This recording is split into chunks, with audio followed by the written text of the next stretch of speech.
오늘은 제가 몸이 좀 이번 주에 좀 좋지 않아서 몸 컨디션 관계상 말씀이 좀 다소 일찍 끝날 수도 있겠습니다. 오늘 날씨도 좋은데 일찍 귀가시켜드리는 것도 의미가 있는 일 같습니다. 양해 부탁드리고 너무 좋아하지 마십시오. 제가 또 하나님이 설교하다가 좀 몸이 풀어지게 하시면 예전처럼 또 주차하시는데 어려우실 수가 있습니다. 너무 기뻐하지 마시고요. 최근 제가 기사 하나를 보았습니다. 문화체육관광부가 만 19세 이상 성인 5,000명과 초등학생 그리고 중고생 2,400명을 대상으로 2023년에 작년이죠. 2023년 국민 독서 실태를 조사하고 결과를 발표했습니다. 자, 지난 1년간 성인의 종합 독서율이 결과가 나왔는데 43.0%였고 학생들은 95.8%였습니다. 학생들이 꽤 많이 공부를 하는 것 같지만 이제 학교 수업이나 뭐 참고서를 전자책이 이제 있기 때문에 전자책을 이용하면서 독서량이 좀 증가한 것 같고요. 우리는 일단 좀 성인만 좀 보기 원하는데 성인 연간 종합 독서량이 23년 기준으로 해서 3.9권입니다. 그리고 21년도에 비해서는 0.6권이 줄었고요. 자, 이 지표가 의미하는 것을 말씀드리겠습니다. 우리나라 성인의 절반 이상이, 그러니까 2명 중에 1명이 1년에 책 한 권도 읽지 않는다는 결과가 나왔어요. 이해되셨죠? 지표는 여러분 그 의미는 충분히 말씀드렸습니다. 숫자에 또 연연하지 마시고 하여간 우리나라 대한민국 성인의 절반 이상이 책을 1년에 한 권도 안 읽는다는 거예요. 그 독서하기가 왜 이렇게 힘들까? 독서하기 가장 큰 어려운 이유가 1위가 일 때문에 시간이 없어서 이게 24.4%였고요. 책 이외에 매체에 빠져서가 23.4%입니다. 성인들이 책을 왜 안 읽는다고 했냐면 일 때문에라고 얘기했는데 그것과 버금가는 퍼센트를 가지고 있는 게 뭐냐면 스마트폰이나 PC나 태블릿 때문에 책을 못 읽는데요. 우리나라 성인들이 다 여기에 지금 빠져 있다는 얘기입니다. 저는 맞다고 봅니다. 집집마다 스마트폰을 놓지 못하는 스마트폰 중독자들이 많을 겁니다. 지금 한국이 마약 중독이 심하다고 걱정을 하고 있는데 제가 봤을 땐 마약도 마약이지만 지금 스마트폰 중독도 만만치가 않은 것 같습니다. 스마트폰을 놓고 어디를 가는 것 자체를 불안해하고 그래서 스마트폰을 항상 끼고 어디든 같이 데리고 갑니다. 그래서 요즘에 멀티태스킹이라고 하죠. 이 멀티태스킹이 활발히 일어납니다. 그리고 이 멀티태스킹의 잠재적 피해자들이 만만치 않은 것으로 알고 있습니다. 멀티태스킹이 뭐냐면 쉽게 말해 한 번에 이것저것 다 한다는 거예요. 업무를 볼 때도 문서를 작성하다가 스마트폰으로 5분, 10분짜리 짧은 영상을 보고 재밌다고 하고 다시 돌아오고 또 그렇게 업무를 보다가 걸려오는 전화를 또 다 받고 그리고 또 뭐 전화하게 되고 또 뭐 싸우기도 하고 뭐 재미나게 얘기도 하기도 하고 그 다음 다시 돌아와서 또 업무를 보다가 또 갑자기 PC에 들어가서 메일을 확인하고 그 다시 업무에 돌아오고 뭔가 일을 처리하는 것 같지만 집중력이 굉장히 방해를 받고 있어서 예전에는 일을 야무지게 끝냈다면 지금은 일을 끝냈지만 엉성하게 맞춰놓게 되는 경향이 있는 겁니다. 그런데 사람들 안에 일어나는 참 희한한 증상은 자기 집중력이 굉장히 파괴되고 정작 큰 방해를 받고 있음에도 불구하고 자기는 이것저것 다 하면서 일을 마쳤다는 헛된 만족감에 빠져 있는 거예요. 그러니 다음에는 한 가지 일에만 몰입하겠습니까? 아니라는 거예요. 그때도 뭐 이것저것 하면서 다 해냈는데 뭐 하면서 또 멀티태스킹에 빠져서 그 일을 할 거란 말입니다. 자, 이와 같이 스마트폰이나 태블릿 사용으로 인해서 집중력 자체에 큰 방해를 받고 있고요. 게다가 이 스마트폰이 주는 그 뇌 기능 저하로 인해서 지금 인지 능력이 현대인들이 많이 떨어져 간답니다. 문해력이 많이 떨어져 가고 그래서 글을 읽을 때 글이 잘 읽혀지지 않는 부작용이 생겨난다는 거예요. 이게 젊은 애들도 생겨납니다. 20대인데 벌써 스마트폰에 하도 노출이 돼서 뇌가 노화가 온 거예요. 그래서 노인처럼 글이 안 읽혀지는 일도 일어나는 거죠. 뇌가 파괴되기 때문에 상상력이나 추리력이나 논리력들이 다 떨어집니다. 자, 그런데도 우리 자신만 이렇게 스마트폰에 젖어 사는 것이 아니라 안타깝게도 우리 자녀들에게도 스마트폰을 쥐어줍니다. 자, 물론 폰을 아이들에게 주면, 어리면 어릴수록 아이들에게 주면 부모가 확실히 편하고 그때 쉴 수 있죠. 저희 집에도 애들이 있지만 스마트폰이 있으면 그 스마트폰으로 인해서 애들이 쉴 수 있는 것을 잘 알고 있습니다. 그런데 잘 안 주죠. 왜냐하면 애들이 이 폰에 중독이 되는 속도가 굉장히 빠르더라고요. 그때 당시는 아이들에게 폰을 주니까 이때 우리가 좀 쉴 수 있다 하지만 나중에 폰에 중독이 애들이 되고 난 후에 그것을 중독을 끊게 할 때는 더 못 쉽니다. 차라리 지금 좀 힘든 게 낫습니다. 이미 폰에 중독되어 있는 아이들을 폰과 분리시키는 데에는 상당한 대가 지불을 치러야 됩니다. 제가 그런 의미에서 한 기사를 접하고 좀 당황스러웠어요. 뭐였냐면 실리콘밸리의 IT 기업 그 CEO들은 자기 자녀들에게 스마트폰을 주지 않는데요. 스마트폰을 만든 고 스티브 잡스는 물론이고 앱과 기술을 만든 실리콘밸리의 혁신 기업가 대다수가 정작 자기 자녀에게는 스마트폰을 주지 않는답니다. 그리고 줘도 사용을 매우 엄격하게 제한한다는 거예요. 제가 또 찾아봤는데 실리콘밸리의 직원들 자녀가 많이 다녀서 유명해진 사립학교가 있답니다. 월드 오브 스쿨이라는 학교인데 이 학교의 교육과정을 들여다봤더니 13세까지 스마트폰과 PC를 비롯한 모든 디지털 기기를 배제합니다. 그리고 오직 아날로그 방식의 종이책과 자연을 활용한 참여형 수업으로 구성되어 있는 거예요. 그 월드 오브 스쿨의 관계자가 이런 얘기를 합니다. 자신감, 자기훈련, 또 독립적인 사고, 팀워크, 예술적인 훈련 이런 것들은 휴대전화나 컴퓨터 화면 앞에서 절대 발전시킬 수가 없대요. 그래서 자기 학교는 디지털 기기는 완전히 배제시킨다는 거예요. 13살까지. 거기 누가 다닌다고요? 실리콘밸리 IT 기업가 자녀들이 거기 다 다닌다고요. 그러니까 자기네들은 전 세계를 스마트폰 태블릿 중독자로 만들어 놓고 자기 자식에게는 이걸 쥐어주지 않는다는 거예요. 왜? 우리의 뇌성장과 종합성장이 방해를 받으니까. 여러분 그런 생각이 들면 아예 만들지 말았어야죠. 내 자식은 괜찮고 남의 자식은 귀하지 않습니까?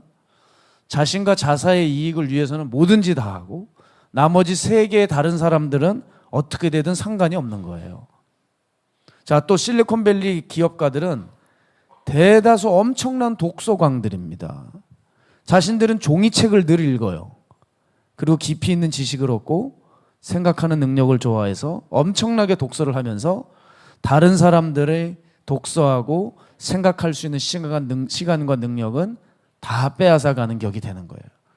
왜 이런 일이 계속 벌어질까? 그들이 다른 사람들보다 자신이 훨씬 탁월하고 우월한 존재가 되고 싶어서 이렇게 하는 것은 아닌가 혼자 이렇게 생각도 해보게 됩니다.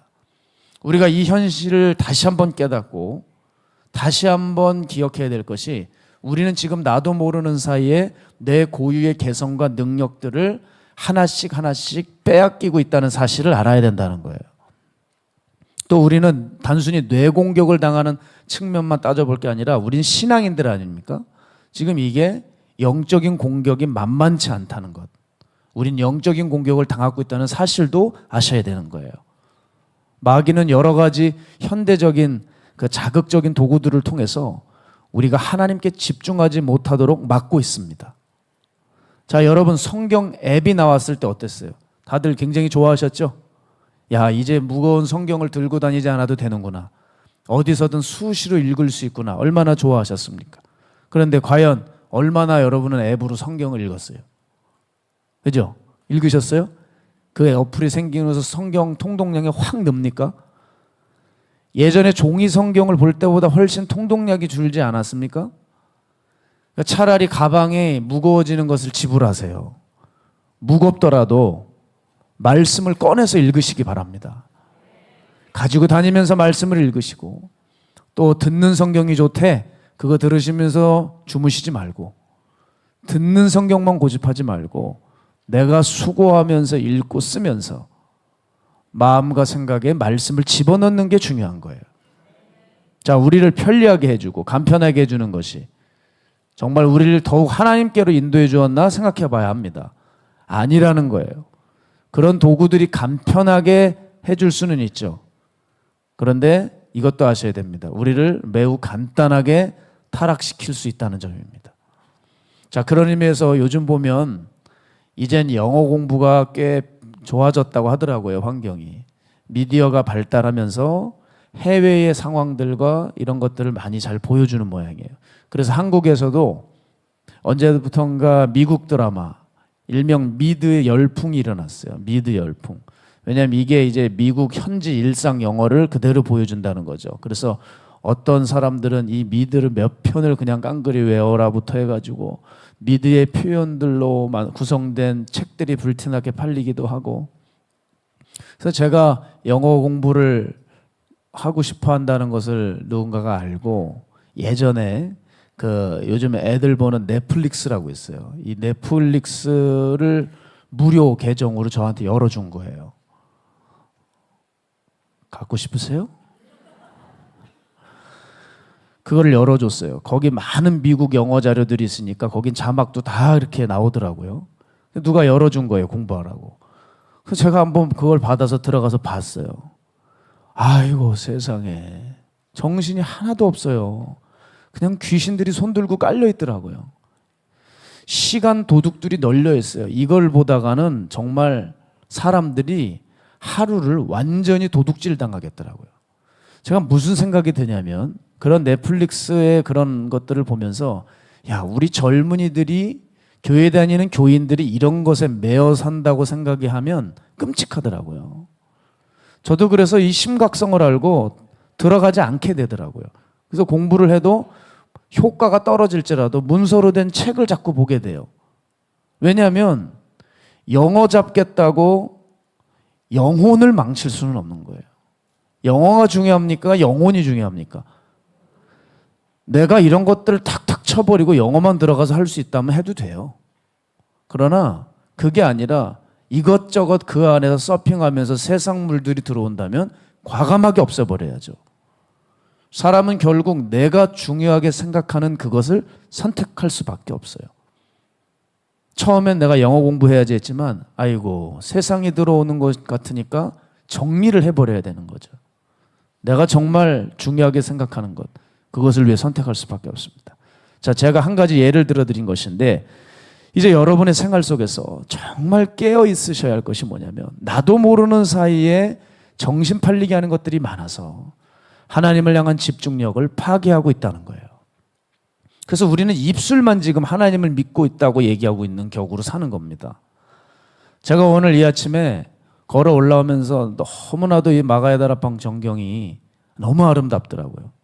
뭐 이렇게 좋은 교회를 다니시는 여러분 축복합니다. 분위기 정말 좋은 날인데 오늘 내용이 심각해가지고 죄송해요. 근데 우리 정말 한번 생각해 봐야 될 것 같아요. 정말 싱그러운 이 봄볕을 맞으면서 오늘 우리가 올라왔지만 오늘 이 질문만큼은 참 중요한 질문이라고 생각해요. 여러분의 신이 누굽니까? 그게 단번에 탁 튀어나와야 돼요. 근데 그 신이 누구냐면 내가 가장 많은 시간을 보내고 있는 게 내 신입니다. 공부입니까? 성공입니까? 투자입니까? 미디어입니까? 자식입니까? 남편입니까? 내가 가장 가까이 하는 남편은 아니겠죠. 그죠? 내가 가장 가까이 하는 것, 그게 내 신입니다. 내 행동이 잽싸지게 움직여지는 것, 그게 내 신입니다. 내 생각과 행동을 컨트롤하고 있는 것 같다 싶으면 당연히 그게 나의 신입니다. 그렇기 때문에 우리는 말은 하나님을 믿는다고 하는데 내 삶을 실제적으로 조종하고 있는 그 실체는 따로 있는 거예요. 우린 그걸 빨리 알아차려야 됩니다. 제가 서두에 왜 이렇게 스마트폰 얘기를 길게 했을까요? 이유가 있습니다. 사람들의 삶이 거의 그런 것들로 인해 현대적이고 자극적인 도구들로 인해서 여러분 조종당하고 있어요. 제가 깜짝 놀란 것은 뭐냐면 전철을 탔을 때 전도를 해요. 저는 전도를 하고 마침은 앉아요. 땀이 흠뻑 뒤에 젖어 있어요. 그리고 이렇게 보게 되면 사람들이 보입니다. 처음에는 예전에 10년 전에 제가 지하철 전도할 때는 제가 거기 앉아있는 자체를 부담스러워했어요. 그래서 이쪽을 안 쳐다보는 거였거든요. 지금은 어떻게 하고 있는지 아세요? 죄다 다 스마트폰 보고 있습니다. 거짓말처럼 다 그거 보고 있어요. 그러니까 제가 전도를 해도 스마트폰에 너무 빠져서 누가 왔다 갔는지도 모르는 세상이에요. 카페를 갔는데요. 연인들이 앉아 있는 것 같아요. 근데 헤어지려고 작정을 하고 있는 건가 싶을 정도로 앉아서 차를 시켜놓고 서로 스마트폰만 보고 있어요. 그리고 끝까지 그러고 있어요. 제가 계속 지켜봤어요. 책 한 권 가지고 가서 쉬면서 봤거든요. 계속 보게 돼요. 대화를 하나하나 저 테이블이. 끝까지 안 하고 스마트폰만 하다 가더라고요. 아니 서로의 눈을 마주쳐야 되는 거 아니에요? 이렇게? 그녀의 눈동자 속에 동동 떠있는 내 자신을 보면서 예? 뭘 대화를 해야 될 거 아니에요. 좀 미래의 진취적인 어떤 계획을 세워야 될 거 아니에요. 우리 결혼을 할래? 애는 몇을 낳을까? 어떤 놈으로 키울까? 할 얘기 얼마나 많겠어요. 다 결혼 정년기 연인 같은데 앉아서 멀뚱 이것만 보다 가버려요. 진짜 한심한 경우 있습니다. 운전을 하다 보면 파란불이 켜졌어요. 저는 그러니까 정차되어 있는 상태죠. 근데 사람이 안 건너요. 뭐 하고 있냐고. 스마트폰 보냐고. 그러다가 다 꺼졌는데 빨간불인데 뛰어가요. 사고 날 뻔했어요. 저는 이제 가야 되는데. 한심하기 짝이 없어요. 이거에 미쳐서 여기에 갇혀서 아무것도 못해요. 거기에 조종당하고 사는 삶을 사는 거예요. 전 지금도 여러분 정말입니다. 지금도 부수고 싶은 파괴하고 싶은 제 1위가 제 핸드폰이에요. 근데 이거 부서지면 카톡을 못해서 목회를 못하니까 이걸 못 두고 다니는 거예요. 어느 날 실수로 이걸 두고 다녔는데 저처럼 행복한 사람이 없더라고요. 더 이상 연락이 안 와요. 나도 나만의 시간을 갖고 이런 시간이 있구나. 공사할 때는 뭐 난리도 아니었죠. 정말 뭐 쉬지를 못했습니다. 1분 1초도 계속 업자들 그냥 각 분야별로 전화 오지 어떻게 할 거냐고 빨리 지시해 달라고 얘기하지 뭐 하여간 여기 와가지고 뭐 그냥 제 스마트폰은 하여간 불이 나요. 그놈의 거 없어버리니까 세상 살만 나더라고요. 이게 완전히 저를 붙잡고 있는 뭐 같은 거예요. 저는 여러분 그런데 사람들이 조종당하고 있는 걸 몰라요. 공교롭게도요. 지금 정신질환자나 귀신 들린 사람들이 너무 많은 거 아세요? 예전에는 너무 가난하고 마음이 낙심이 크니까 귀신들이 슥슥 들어왔어요. 그런데 요즘은요. 아예 귀신 초청 제사를 드리고 있어요. 다들 화면 앞에서 하루 종일 그것만 쳐다봐요. 저는 그걸 볼 때 저 귀신 영접 의식하고 있구나. 이렇게 느껴져요. 폰만 쳐다보고 있는 사람들. 그 사람들 보면 꼭 한마디씩 하고 갑니다. 제가 크게 말은 못하고 그거 뚫어지겠다 이러고 갑니다. 영 기분이 안 좋다는 거죠. 그거 없으면 살 수가 없는 거예요. 도대체 집집마다 한 명씩 꼭 살걸요? 폰 귀신들? 여러분 그렇게 살다가 교회원들 뭐가 달라지겠어요? 말씀을 보고 기도를 해도 온갖 것들이 핸드폰으로 공격을 하고 있는데 그걸 들어오라고 아예 문을 연 것과 마찬가지가 바로 폰을 하루 종일 본다는 건데 우리는 이 감정들을 조심해야 한다는 거예요. 근데 사람들은 오늘 뭘 하나를 보고 오늘 즐겁고 재밌었다. 그럼 끝이에요. 아니 세상에 이렇게 간편한 게 어디 있어요? 이건 동물이에요, 여러분. 밥 먹었다, 맛있었다, 좋다, 아싸, 싸자, 쭉 싸고 아유 시원하다, 편하다. 동물이죠, 지금. 점점 현대인들이 동물처럼 먹고 자고 싸고 이러고 살고 있는 거예요. 제 표현이 과합니까? 맞잖아요. 너무 단순하게 살고 있어요. 그 감정들에 그냥 빠져 사는 겁니다. 그것이 남기는 잔상이나 후유증 따윈 생각을 안 한다는 거예요. 우리가 운동만 해도 자꾸 운동을 할 때 어떻게 하죠? 적당히 하든 격하게 하든 운동을 하고 나면 반드시 몸에 젖산이 쌓이고 피로감이 몰려옵니다. 그걸 알기 때문에 사람들이 운동을 시작 전에 몸이 어떻게 힘들어질 것을 대비해서 조절하면서 운동을 하잖아요. 여러분, 이게 영적인 생활도 그러해야 된다는 거예요. 우리가 일상에서 무언가를 접하고 행할 때 내가 이것을 하고 나서, 내가 이것을 시행하고 내가 이것을 저지른 뒤에 따라올 후유증을 비롯한 여러 증상들을 헤아리면서 내가 생각할지 말지 행동할지 말지를 결단해야 되는 거예요. 사람들은 그러나 되게 영적인 것에 대해서 예민하지 않습니다. 먹고 난 후에 내가 이거 먹으면 소화가 될까 안 될까 그건 생각해요. 운동하고 난 후에 피로감 그건 생각해요. 그러나 영적인 것은 생각하지 않아요. 그래서 막 보고 막 듣고 막 만나요. 어떤 절제의 노력이 없습니다. 인생 뭐 그렇게 골아프게 사냐 그러면서 신앙인들은 혼자 이러면서 귀신 다 데리고 아주 나이스하고 편하게 삽니다. 그러니까 그 후에 후유증들로 시달리는 거예요. 그러니까 귀신 들린 사람들이 그렇게 많은 겁니다. 그렇게 정신질환자들이 지금 많이 일어나는 거예요. 정상적인 활동을 못하는 거예요. 현실과 가상세계를 구별하지 못하는 거예요. 후유증들을 생각하지 않습니다. 근데 후유증이 발생이 되면 그때 나 이제 정신 차려야 되겠다. 다시 영적으로 집중해야지. 다시 영적 페이스를 찾아야지. 또 심혈을 기울여 보지만 그게 또 금방 잡힙니까? 또 그만한 오랜 시간이 걸려요. 또 그러고 있다 재미난 게 생기면 또 아무 생각 없이 또 보고 듣고 느끼고 그리고 또 다시 엎어져 가지고 주여 천부의 의지 없어서 손 들고 옵니다. 그 손은 치워버려야 말이에요. 제가 회복되고 있는 것 같아요. 오늘 설교가 길어질 것 같아요. 땀이 지금 등에 땀이 쭉 나면서 몸이 풀리는 것 같아요. 할렐루야. 혼자 땀이 쭉 나네요. 이렇게 식은땀이 아니길 바랍니다. 그런 손은 필요 없습니다. 아시겠죠? 그래서 신앙에 있어서 우리는 무엇이 절대적으로 필요한지를 알아야 합니다. 우리 자신을 프로그래밍을 해야 돼요. 프로그래밍.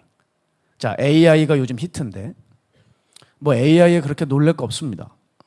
AI 그래봤자 뭐 로봇이죠. 뭐 지가 프로그래밍이 해놓지 않으면 뭐 그냥 고철덩어리죠. 프로그래밍을 해놓으니까 거기에 따라서 그 설계대로 움직이는 것이고 그대로 움직여야 의미가 있는 것이죠. 자, AI 아무것도 아닌데 우리가 거기서 배워야 할 것이 한 가지가 있습니다. 그 프로그래밍이 좀 무서운 건데 그게 한번 되면 다른 무엇이 끼어들 수 없다는 점입니다. 이걸 우리가 영적으로 가져와 보자는 거예요. 우리도 우리 자신을 정말 안전하고 영적으로 살게 하기 위해서는 프로그래밍, 즉 영적 체화밖에 없어요. 이거밖에 답이 없습니다, 여러분. 예전에 제가 정말 멋있게 본 것이 뭐냐면 경찰 한 명이 야간 순찰 중에 수상한 차 한 대를 발견합니다. 그래서 이게 뭐야 하면서 그 차의 문을 열고 봤더니 차 안에 남자 한 명이 쓰러져 있어요. 아니 당신 괜찮습니까? 하면서 이제 막 도와주려고 할 그때였습니다. 뒤에 어떤 괴한 두 명이 그 뒤에 뒤통수를 가격합니다. 함정이었어요. 그 쓰러진 사람도 한패였습니다. 괴한 세 명에게 붙들려서 그 경찰은 숲으로 끌려 들어가 무차별 폭행을 당하고 있을 때였습니다. 그때 아무도 모르게 이 폭행을 당하고 있던 이 경찰이 허리춤에 있는 버튼 하나를 딱 누릅니다. 그때 갑자기 그 순찰차 트렁크 문이 탁 열리더니 거기서 개 한 마리가 탁 튀어오르는데 철저히 단련되고 아주 방범 훈련으로 다져진 세퍼트가 늑대의 포효 소리를 내면서 그 주인을 돕기 위해 달려갑니다. 와, 그 달려가는데 얼마나 멋있는지 아세요? 그리고 그 괴한들과 치열한 싸움을 벌여요. 그 괴한들도 무장을 했기 때문에 이 개도 정말 많은 어려움을 당합니다. 이 과정 중에서 치아가 뽑히고 이 개의 인대가 파열됩니다. 그런데 자신에게 프로그래밍 되어 있는 대로 훈련받은 대로 자기 자신을 돌보지 않고 자기 주인을 위해서 주인을 지키기 위해서 싸웁니다. 결국은 주인을 건져내고 괴한들도 온몸에 피를 흘린 채로 줄행랭하죠. 나중에 경찰을 구했다는 공로로 이 개가 포상을 받게 되는 것까지 봤어요. 여러분, 그 트렁크 문이 탁 열리면서 차가 튀어오를 때 얼마나 멋있는지 철저히 훈련된 것이 저런 것이구나. 자기가 무엇을 해야 하는지 알아요. 저는 그것을 보면서 하나님, 제가 주님 나라 위에 저 개가 되게 해주세요. 주님에 의해서 완전히 프로그래밍 돼 있어서 주님이 말씀해 주신 대로 가르쳐 주신 대로 바로 행동할 수 있는 바로 저 동물이 되면 얼마나 좋을까.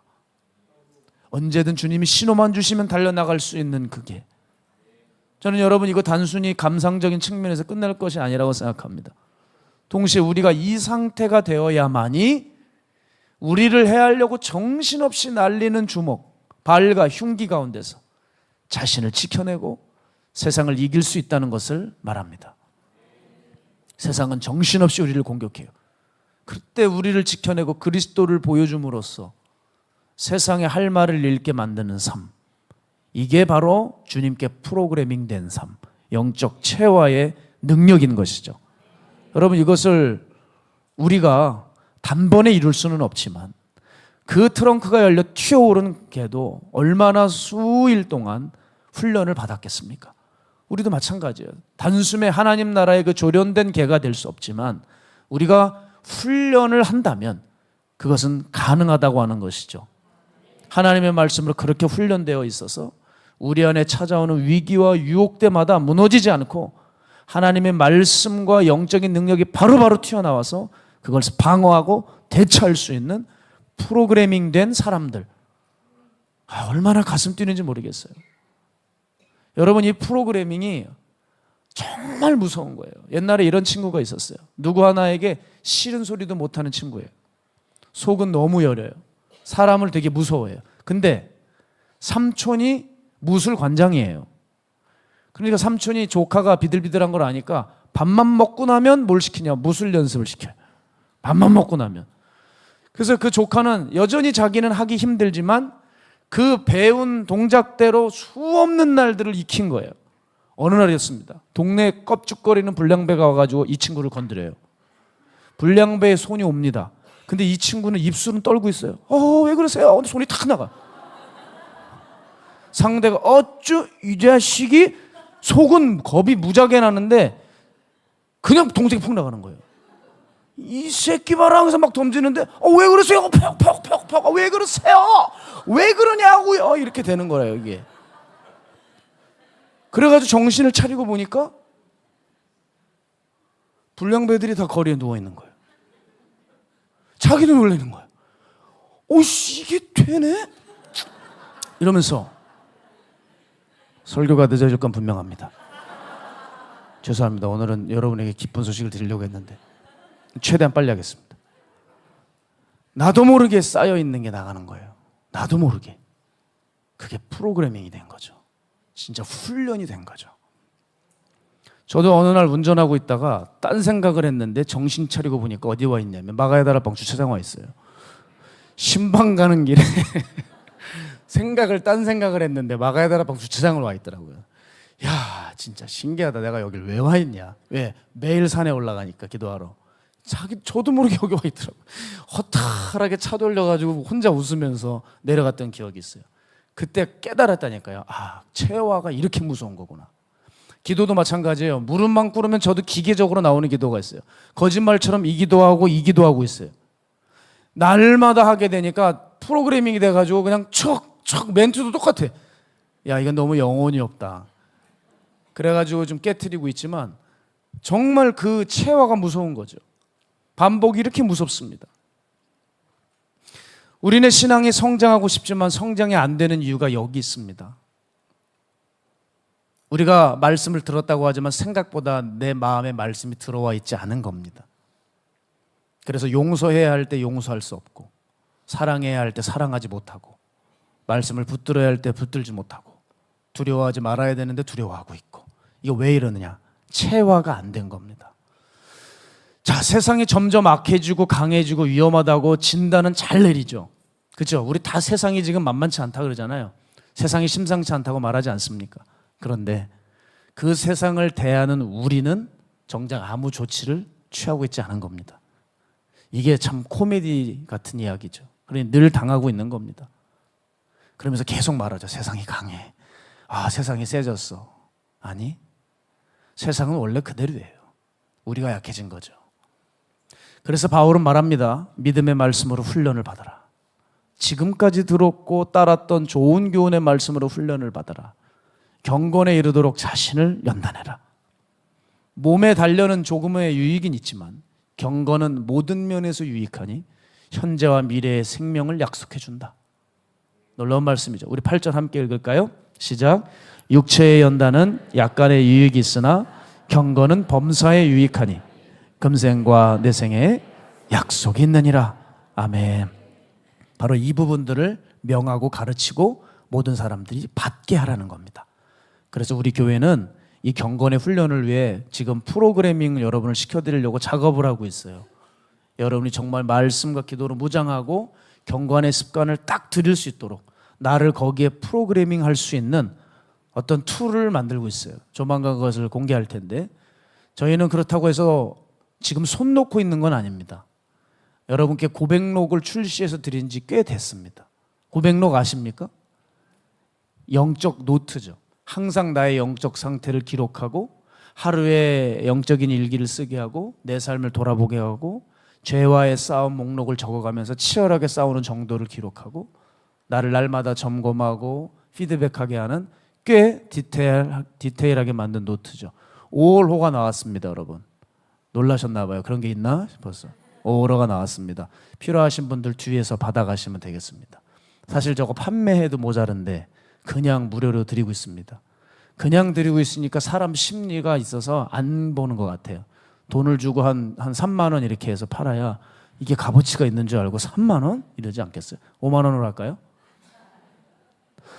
어쨌든 여러분, 제가 장담하는데 이 노트를 마음으로 열의를 쓰면, 열의로 쓰게 된다면 분명히 그 사람은 망가질 리가 없습니다. 적어도 변질은 안 돼요. 왜? 우리 영혼에 대한 최소한의 예의를 갖춰서 지금 대우하고 있는 거예요. 고백록을 쓰는 건. 그래서 항상 나를 점검하고 기본적인 단도리를 그 노트 안에서, 일상 안에서 다 해결이 되는 거예요. 자, 세상은 우리 영혼을 두고 달려들면서 집어삼키려고 하는데 우리는 우리 자신을 점검하지 않고 방어하지 않고 피드백하고 개선하지 않는다면 뭐 당하는 거죠. 그래서 늘 세상과 자아에 휘둘리는 비틀거리는 삶을 사고 마는 것입니다. 그러나 이제 여러분, 우리는 주님 말씀으로 잘 다져진 주님의 전신갑주를 입고 세상을 이기는 경건하고 담대한 삶을 살아가야 됩니다. 여러분도 이 가슴 뛰는 일에 동참하셨으면 좋겠어요. 그것은 훈련밖에 없습니다. 그 훈련이 나를 더욱 강하게 만들어줍니다. 그 훈련이 뭘까요? 목사님, 그 훈련을 제시해 주세요. 여러분, 예배부터 철저히 훈련하는 거예요. 크리스찬에게 예배만큼 중요한 훈련이 어디 있어요? 이 공예배, 정말 공식적으로 드려지는 이 교회에서의 모든 예배 집회에 마음과 열의를 다해서 미리 30분 전부터 와서 기도하시면서 준비해 보세요. 여러분의 영적인 상태는 확연히 달라집니다. 뭐 넷플릭스니 뭐 디즈니니 뭐 이딴 것들이 세상에 이런 범람하는 온갖 시험거리를 가득한 이 미디어들의 공격들 갖지 않게 쳐낼 수 있습니다. 여러분, 은혜 받으면 예배가 드라마보다 재밌습니다. 목사님 얼굴이 연예인보다 멋있습니다. 저 말고요. 얘기하고서 좀 쑥스럽네. 교회가 호텔보다 좋습니다. 정말 그래요. 은혜로 얼굴이 환해지고, 요 몇 분은 아직 그림자가 있어요. 이거 아직 안 된 거예요. 근데 대부분은 환하신데 은혜가 오면 그렇게 되죠. 여러분, 예배 훈련부터 하시는 겁니다. 그래서 여러분, 목요일 집회, 금요 집회 어느 교회를 가보세요. 목요일도 이렇게 집회가 열리고 금요일 집회가 열리고 또 집회가 있고 토요일 집회, 추석, 설 집회, 여름대 집회, 겨울대 집회, 죽겠습니다. 얼마나 예배가 많아요. 이 많은 예배를 여러분이 정말 기도로 전심으로 준비하셔 보세요. 이미 여러분은 승리한 거죠. 예배가 많다고 투덜대지 마세요. 예배가 많아야죠. 그래야 매일 점검을 받고 훈련을 받죠. 그래서 더욱 단단해지는 거예요. 미디어는 매일 24시간도 모자라서 다크서클이 생겨서 그걸 그렇게 쳐다보고 있으면서 왜 예배는 이렇게 많냐고 하는 건 어불성설 아닙니까? 우리가 더욱더 이 예배, 이 훈련부터 철저히 하십시오. 말씀과 기도 훈련, 세상 없어도 이때는 말씀 보고 기도한다. 적어도 아무리 바빠도, 여러분 저도 바빠봤지만 아무리 바빠도 30분 없지 않아요. 아무리 바빠도 30분 말씀 보는 시간, 기도하는 시간 떼어놓고 그 시간은 세상 없어도 내가 기도한다.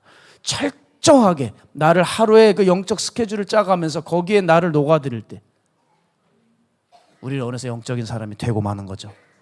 그런데 왜 이게 안 될까요? 우리 마음이 지금 없어서 그런 거죠. 도구 탓할 게 아니에요. 시간 탓할 게 아니에요. 마음이 없는 게 문제예요. 마음이 없으니까 힘든 거예요. 마음이 있어 보세요. 시간을 내서 화장실에 가서 쭈그리고 앉아서도 영화 보고 있잖아요. 보고 싶으니까. 마음이 있으니까. 그렇지 않습니까? 우리가 정말 이 훈련밖에 없다는 사실을 깨달아야 돼요. 그런 의미에서 이제 말씀을 마칠게요. 제가 목사가 되고 났는데 일이 많고 만나야 할 사람들이 늘고 설교가 많아지고 그러다 보니까 기도 양이 줄는 것은 분명하더라고요. 그리고 산에 올라가 기도하는 일이 예전처럼 그렇게 마음이 뜨겁지를 않아요. 그런데 참 신기한 게 한 가지 있어요.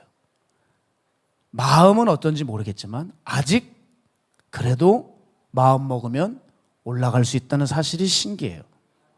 지금도 마음 먹으면 신방 갔다가 산이 보이면 뛰어 올라가서 산에서 기도할 수 있고 들이 보이면 가서 기도할 수 있고 파도가 몰아치는 곳에서 쥐야 하면서 기도하라고 우리 박장원 목사님 말씀하셨는데 물 주변에 뭐 인천에 바다가 좀 그렇지 않게 있으면 좀 가볼 텐데 갯벌밖에 없어가지고 아쉽지만 마음만 먹는다면 아직까지는 가서 기도할 수 있어요. 왜 그럴까 했더니 오랜 시간 제 안에 뽑을 수 없는 배어있는 기도에 대한 반복 훈련 때문입니다. 이게 배어있게 되면 불안해요. 여러분 훈련해 보신 분들 아세요. 산기도가 막 뜨겁고 하나님이 늘 말씀해서 올라가는 게 아니라 이게 중독이 돼버려요. 아예 내 삶이 되어버렸기 때문에 거길 안 올라가면 불안해요. 잠이 안 와요. 새벽 1, 2시 어떻게 그냥 오늘은 잘 거야 하고서 시계를 봐도 그래도 가야 되잖아. 어떤 약간의 일종의 강박도 오는 것 같아요. 이게 뭔지 아세요? 나쁜 게 아니에요. 프로그래밍이 돼버린 거예요. 나는 그렇게 살아가는 거예요. 그냥 체질이라는 말 기억하세요? 저 사람 무슨 체질이야? 여러분 그 체질 그렇게 쉽게 쓰는 거 아니에요. 체질은 그냥 되는 게 아닙니다. 거기에는 시간이 들어가야 되고 수 없는 날들을 반복해야지만 체질이 완성이 됩니다. 그런데 한 번 만들어지면 쉬었을지라도 다시 시작할 때 어렵지 않아요. 이미 그게 들어와 있기 때문에. 사랑하는 여러분, 처음이 어렵지 우리 저와 함께 같이 경건의 훈련을 해보시지 않겠습니까? 어떤 영역이든 괜찮아요. 저같이 뭐 산에 올라가라 무덤으로 가라 이런 얘기 아닙니다. 여러분 작은 것부터 해보시는 거예요. 저는 쓰레기 줍는 것부터 했어요. 보이는 쓰레기를 다 주웠어요. 예전에 학교 다닐 때 쓰레기를 줍기 시작하는데 감신대 입구에 도착했는데 이렇게 가지고 있어요. 지하철에서 내려서 줍기 시작하는데 왜? 이런 줍는 게 제 영혼의 쓰레기들을 줍는 것 같았어요. 하나님 제 죄를 이렇게 걷어가 주세요. 항상 기도하면서 쓰레기를 주웠어요. 지금도 늘 보면 앞이 보여야 되는데 땅이 자꾸 보여요. 그래서 제 주변에 있는 사역자들은 합니다. 청소해라. 빨리 가 주워라. 너희들이 주인의식이 있으면 저게 보여. 제가 기억했던 말이 뭐냐면 어느 교회 계단에 쓰레기가 떨어져 있는데 그게 부목사 눈에는 안 보이는데 담임 목사 눈에는 보인대요. 왜 그럴까요? 내가 마음이 있는 거예요. 여기 주인이니까 그게 보이는 거거든요. 너희들이 다락방의 주인이 되려면 그게 보여야 돼. 저 쓰레기, 저 오물들 얼른 가가지고 내가 처리할 수 있어야지. 여기 단에 서가지고 마이크만 들고 설교하려고 하면 그건 끝장난 종이다. 제가 수도 없이 얘기하거든요. 바로 그런 작은 훈련부터 해나갈 때 그게 내 몸에 배버리면 시간이 한참 지나도 신학생 때 쓰레기 줍는 훈련이 아직도 있는 거예요. 아직도 그거를 그냥 지나가는 게 쓰레기가 있을 때 그냥 넘어가는 걸 견디질 못해요. 제가 잘났다는 게 아니에요. 그게 훈련이 돼버리면 그렇게 되는 거예요. 여러분 어떤 영역이라도 좋아요. 다시 시작해 보세요. 적어도 쉬지 않고 최소한 6개월은 하셔야 돼요. 그럴 때 놀라운 일이 일어날 것입니다. 놀라운 일. 우리가 여러분 말씀을 안 듣는 게 아닙니다. 오로지 안 듣는 거예요. 우리가 기도를 안 하는 게 아닙니다. 오로지 힘쓴 적이 없어서 그래요.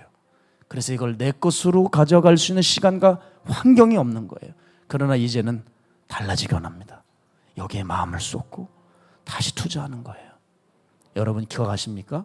그거 아셔야 돼요. 영적인 것은 잃지 않아요. 손해보는 일이 없어요. 우리 주님께서 말씀하셨잖아요. 너희 보물을 하늘에 쌓아두라. 거기는 좀과 동록이 해하지 못하고 도둑이 구멍을 뚫지도 못하고 도둑질하지도 못한다. 여기다 심지 말고 저 위에 심어라. 맞아요. 영적인 잔고는 말하지 않습니다. 여러분이 계속 저금하고 있다면 절대 누군가가 빼앗아가지 못합니다. 말씀을 정리하면서 우리의 영적인 집중력을 파괴하고 있는 이 세상에서 우리가 살아남을 길은 이겁니다. 주님의 것에 보다 더 많은 시간을 투자해서 체화시키는 방법이에요. 분명 여러분은 지금 여러분 사랑하는 것을 꽤 오랫동안 끼고 그것과 함께 살아갑니다. 그것처럼 그것이 여러분의 신 아닌가 두려워하는 마음으로 그것을 바라보고 그것을 정리하고 우리 주님과 함께하는 이 훈련을 오랫동안 24시간이 모자르다는 것이 막 안타까워서 48시간을 깨어서 했으면 좋겠다는 마음이 막 들어올 정도로 어떤 일이 있어도 그것을 사랑하고 내 것으로 삼아 그것이 어떤 일이 있어도 뽑히지 않는 바로 여러분 되시기를 주님의 이름으로 축복합니다. 이 시간 함께 이 찬양하면서 준비하신 예물 하나님 앞에 봉헌하겠습니다. 드려진 예물 위해 기도하겠습니다. 하나님, 우리 정말 끝까지 주님께 집중하고 싶습니다. 저도 이렇게 집중력이 약한 줄 몰랐습니다. 하나님 앞에 집중하고 싶고 정말 하나님 앞에서 살고 싶고 늘 그분의 얼굴을 구하고 그분의 뜻 가운데 가려고 하지만 하나님, 우리는 얼마나 연약한 인생인지 내가 좋아하고 사랑하는 것들이 여전히 분명히 있어서 그것을 신삼아 그것과 함께하는 생활이 더 좋아서 우리 주님을 우리의 삶에 변두리로 내모른 적이 너무 많은 것 같습니다. 주님, 다시 우리를 용서하여 주시고 주님 말씀하신 대로 가르치신 대로 그 순찰차 안에 갇혀 있었던 그 트렁크가 열리자 튀어오르는 그 동물처럼 하나님, 나도 하나님 나라의 그런 존재가 되기를 소망합니다. 주 예수님, 우리가 다시 훈련하기 원하오니 세상은 우리의 영적 집중력을 파괴하고 있지만 이제 다시 회복하여 오직 주님만 바라볼 수 있는 절대적 영적 실력을 갖추기 원하오니 주여, 오늘 성령을 부으시고 세상의 마음을 빼앗기고 상해버린 우리네 마음 성령을 통하여 다시 회복시키시고 주 은혜로 주님을 보게 하여 주셔서 날마다 주의 임재 속에 살아가는 것이 가장 행복하고 그 뜻을 이루어드리는 우리 귀한 마가의 다락방 성도가 될 수 있도록 붙들어 주십시오. 여기 올라온 예물이 있습니다. 하나님, 얼마나 소중한 예물인지 모릅니다. 성도들의 예물을 허튼 데에 쓰지 않기 위해 준비하는 많은 것들이 있사오니 주여 사용되게 하여 주시옵시고 그곳에 주의 예물이 부어져서 30배, 60배, 100배의 결실을 맺을 수 있도록 주 예수님, 우리의 재물 위에 은혜를 내리시고 함께 하시고 사역을 일구어 주시옵소서. 오늘 주님께서 다시금 우리의 집중력을 회복시키셔서 하나님 한 분만 사랑하기로 작정하길 소망하오며 지금 이곳에 성부, 성자, 성령 살아계신 하나님의 사랑과 은혜와 사람을 바꾸시는 능력이 이제 앞으로 우리의 집중력을 방해하는 이 세상을 보란듯이 이기고 내 자신을 지켜내기로 작정한 주의 백성들 머리 위에, 가정 위에, 직장 위에, 사업체 위에, 또한 수고하시는 박보영 목사님의 사역 위에 이제로부터 영원토록 함께 하시기를 간절히 축복합니다. 아멘, 아멘.